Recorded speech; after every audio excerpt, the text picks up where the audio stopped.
It's finally time for me to replace my UDM Pro Max with the Dream Machine Beast. Now there's a bit of a price difference between the two, $599 for the UDM Pro Max and $1,499 for something like this. So are we getting $900 more worth of power, and what are the additional benefits for using something like this? So I'm going to put them head to head and do some speed tests between the two, have a look at the CPU and RAM usage and how much it drops, and see what difference there is between the two. First, well, obviously we need to start by unboxing it and getting it rack mounted in the unit. So let's do a quick comparison between the two right here. So we have the UDM Pro Max and the Beast.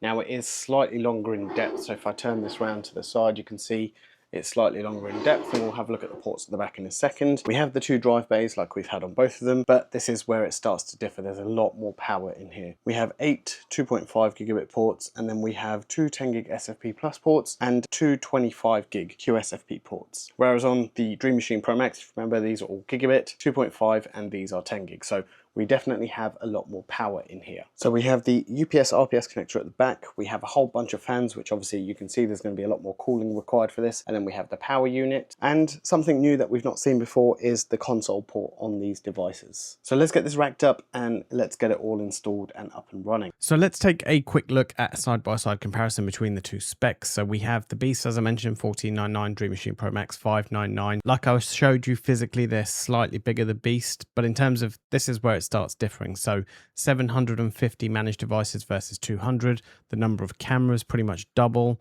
There's a bit more with 2K and a bit more with 4K in terms of what it can handle. 200 access hubs, 7,500 simultaneous users versus 2,000. The default WAN ports 25 gig and 10 gig, which is more than ample for what you need. 2 1 gig connections, which there's 8, 1 2.5 gig and 8 10 gig ports on here. 100 watt max power consumption versus 60. And then we can see again the processor. So octa-core ARM V9 2.1 gigahertz. This is a quad core, so 4 core versus 8 core, and 16 gig of RAM versus 8 gig of RAM. So you can see there's a lot more power behind the Dream Machine Beast. Let's get this racked in so we can pull this in. If you've not used these before, these rack studs are really useful because it's just very easy. The clips in and you can just screw them tight up. And I can just hold it up at the back, screw the bottom in like so. I can screw the other side in.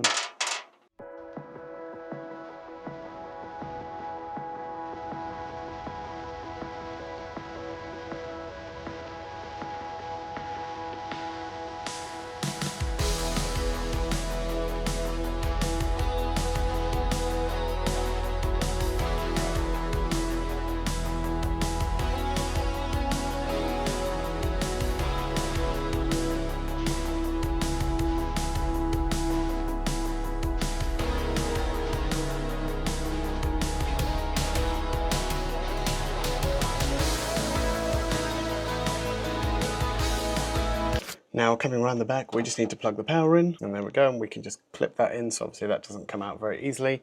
And if we go around to the front now, we should start seeing some power coming up on this. There you go. Now we can take the sticker off to start with. Now, normally I would say we do a quick restore, like for like replacement, and away we go. However, with this at the moment is we have a completely different port configuration. So I'm going to do a quick restore, but then I think we're going to have to log into this and see how that differs in terms of the setup. To show you also as well, I have made a slight change in terms of the setup. So my 2 WAN connections have gone into 9 and 10 this time because I have adequate Ethernet ports with 10 gig, and then these have gone into here. Also, I have a 25 gig connection between my Pro aggregation and this, but I might change that to 50 eventually. So I can have 2, I can lag them, and then make that a 50 gig connection. Now, in terms of the setup, you can see I've just gone into the app. You can see we can just click setup to get that set up, and it's going to try and connect to it now. So we are in the vicinity, it's just above me, just up there. So I'm hoping this should connect quite easily. There we go. It's saying it can't find an internet connection, but for the time being, it's trying to connect to the ISP at this point. So let's just bear with it for 1 second. So that's moved on to the next step now. So we can name it, but actually we're going to restore from backup here. Now, taking a backup is really easy. You just go to settings, console, and then hit backup, and it will go off into the internet and find your latest backup. So I took a backup of this morning, so hopefully we should see this. So you'll see 17th May 9:32. We've got that backup just there, which was this morning, and now it's going to go off and download the backup and restore everything. Now, one thing I will add is while I was getting this set up, I had my static IP address connection connected into the main WAN port, which, good or bad, I should have actually remembered the static IP address, but I didn't. So I plugged in my other internet connection, which is a DHCP address, and I then connected that one straight up. So you can see now it's going to go through this whole process. I'll wait for that to finish, and then we'll come back and we'll go onto the computer and take a look at what's going on with all the connections. So this is the status of my restore, and that definitely didn't go to plan. So we're going to quickly jump in and have a quick look. What I think has happened, because it's restored network. So what I think has happened is it's restored network, set up my ISP settings, and it couldn't download the rest of the backup. But let me jump in and have a quick look. So we can see we're back up on here. And if we go to settings and then internet connection, you can see right here that we have something that's not quite right. So we can see my WAN settings have restored. It doesn't have my secondary connection for some reason, but we can see that WAN 2 is not assigned.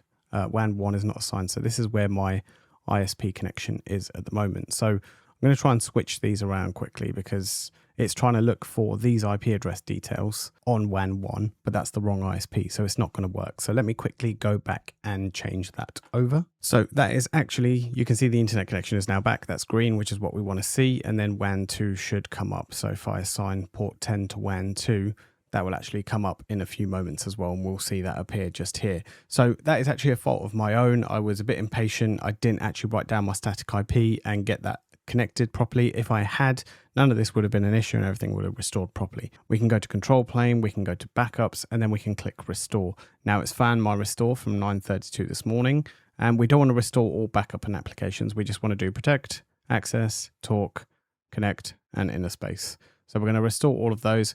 We're going to leave that, let them restore, let that finish. We're then going to pop the hard drives back in, and I'll show you also how to restore your Protect recordings onto your new device as well. So we're going to click continue, and hopefully everything should be back. So if we go to my devices, you can see we have a whole bunch of devices just here. So now what I need to do is go and pop my hard drives back in to the UDM Beast, and hopefully we should start seeing some recordings as well. So for me, the devices are exactly the same, so we can go and just pop these trays back in from the UDM Pro Max, and they're literally just going straight in here. We can pop one. There we go, we'll pop the second one in. We'll go back to the UniFi OS console and we'll see what's happening with this. So once you pop your drives back in, you are actually greeted with something like this. So a Save Protect setup was detected and connected to the disk from home. Please choose how you want to proceed. So you got two options. Restore from disk replaces your current setup with the configurations on the disk. This override any disks or settings, or you can keep the current state, which is all your new settings. So I want to actually restore from disk, so then that will keep all my previous settings. Click confirm. We just need to give that a minute because that goes off and does a quick restore on itself. And just to show you, so this is after the restore now, we can see that I can still scroll back through some of my older footage and it's all there as I expected it to be. So just like that, it's very quick and easy to restore your Protect settings when you are restoring back to another console. Before we jump into some of the testing first, I'm just going to show you the link speeds that I have. So you can see from the UDM Beast, I have 25 gig. So if I go to port manager, that's going to my aggregation switch. And then if I jump into my aggregation switch and go into port manager there, you can see I'm plugged into my USW Pro XG 24 port at 25 gig as well. And then this is where it starts to go down a little bit. So I have a 10 gig speed just here too. So 25, 25, and then 10. So what we're going to be doing, we're going to do OpenSpeedTest. That's the first one I generally run.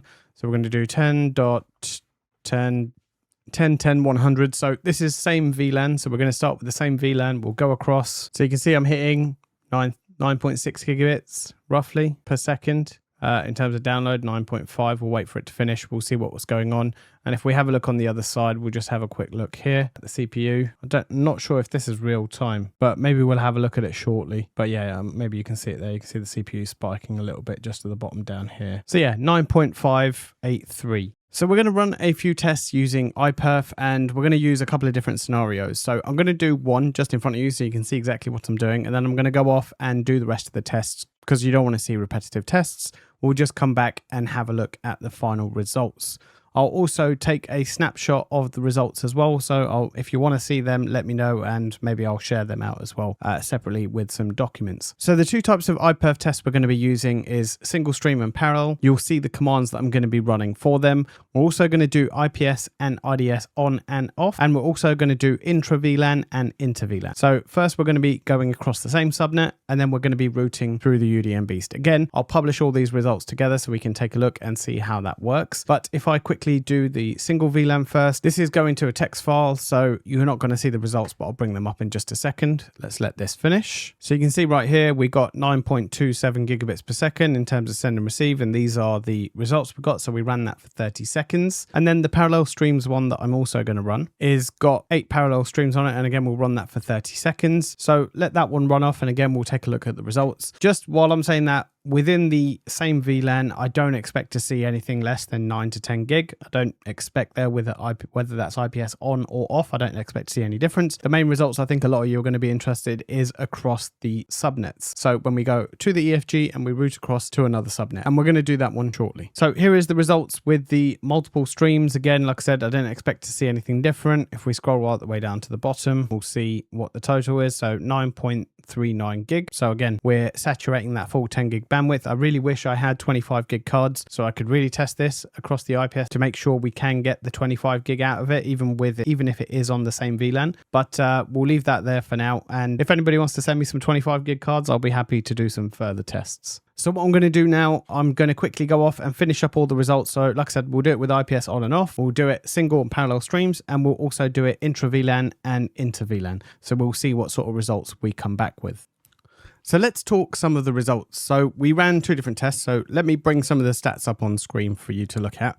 There was the OpenSpeedTest, which we'll look at first. We can see with the intra-VLAN, the results are fairly similar. We're pretty much saturating that full 10 gig. Now, where the story differs is with the inter-VLAN. So going across through the UDM Beast to come out. You can see we're getting 2.6 up and 3.4 down in terms with IPS off, but we're almost getting the full 10 gig in terms of the UDM Beast. And then with IPS on, 1.6 up and then 2.7 down. So we were getting a reasonable speed. And again, with IPS on the UDM Beast, 9.1 up and down. So we're getting some really good results in terms of the UDM Beast. So that price jump that you're seeing is starting to prove its worth with some of these tests. Now, I know some of you like to see the iPerf tests, so I have run them and we'll pop them up on the screen now just as well. This is the intra-VLAN, so again, the same VLAN. Similar sort of thing that we would come to expect with single stream and parallel streams, IPS, IDS on and off. We're getting a similar sort of result. And again, the story starts telling itself when we look at the inter-VLAN. So with the single stream with IPS off and on, we were getting around 1.7, 1.2 with the Pro Max. However, you can look at the UDM Beast with IPS off, we were getting 9.08 gigabits per second, and single stream we were getting with IPS on, we were getting around about 5 gigabits per second in terms of throughput. And for the parallel stream, you can see that we have IPS off with the UDM Pro Max, again 3.8, 2.5 in terms of off and on for the results. And in terms of parallel streams for the Beast, you can see right there, we pretty much fully saturated it when it was off, but we had 7.8 gigabits per second with the parallel streams when it was on. So that gives you some idea in terms of some of the results that we're getting out of this. Now, I don't have any big fancy testing machines. This is all I can do at this point. So hopefully this gives you some understanding as to what's going on. The other bit I wanted to cover is just on this side of me, and that is the system stats. So you can see as I've been running those tests, probably over this last little while, this little block here, you can see we're probably getting around 10% CPU, which maxed out around about 25% CPU. And then memory's been hovering around 50%, 52%-ish, there or thereabouts. The next thing I wanted to cover, which was actually moving off some of the applications to the UNVR G2 that I currently have. So we're going to move across Protect, we're going to move across Access, and see if we can bring that CPU down that little bit more. So now I've moved across Access and Talk, so you'll see actually they've disappeared at the top as well. They're no longer there. I have left Talk on here, but I only have literally one telephone running on it. And you'll see the CPU has dropped ever so slightly. Not a massive amount, so we've gone from about 52% to about 45%. Not a massive amount. In terms of RAM, again, you probably lost maybe 1% of RAM. So not a huge amount that it's going to drop off if you do move them off. But nonetheless, there's still a bit of CPU saving. Maybe you can get a little bit more throughput on that IPS and IDS. So pretty much that sums up everything that we have to show with the Beast. So we have a big upgrade in terms of the performance of the unit. So you can keep that one in mind if you are ever doing anything like this or you need that extra performance. Now you have some sort of baseline to go against. Let me know your thoughts down in the comments below. Is it something that you're going to be upgrading to, or not something that's right for you at this point? Or there may be a deployment that you have coming up that this is going to be useful for. Links are also down there as well, so feel free to check them out. For now, this is InsideWire, and I'll see you in the next one.